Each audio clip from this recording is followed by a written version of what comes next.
မင်္ဂလာပါခင်ဗျာနေ့စဉ်ဘဝမှာစေရောကိုပါကျမ်းမာကြံခိုင်ဖို့အတွက်ကျွန်တော်နေထိုင်ကကြိုးဆိုပါတယ်တယောက်တည်းလေ့ကျင့်ရတာပြင်းနေပြီလားဒါမှမဟုတ်အားမရဖြစ်နေသလားအဖွဲ့လိုက်လေ့ကျင့်ခြင်းကသင်မထင်မှတ်ထားတဲ့စွမ်းအင်တွေရှိပါတယ်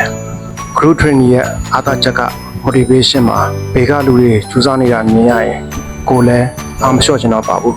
ဒါကတူဦးကိုတူဦးကိုညီဖေးမတဲ့သဘောပါပဲကျွန်တော်တို့စီမှာတော့အတူတူကိုညီရန်ပင်းတဲ့စိတ်နဲ့လေ့ကျင့်ကြပါတယ်နောက်တစ်ခုကမြေစနစ်မှတ်ကံမှုပါဖွင့်တဲ့ဆိုတော့ပျော်စရာလည်းကောင်းသလိုတယောက်ကိုတယောက်လည်းပြန်လဲကိုညီဖေးလို့ရပါတယ်တယောက်ကိုတယောက်လည်းအမှားပြင်ဆင်ပေးလို့ရပါတယ်ဒါကကျွန်တော်တို့စောင့်ထိန်နေတဲ့သတိတရားကို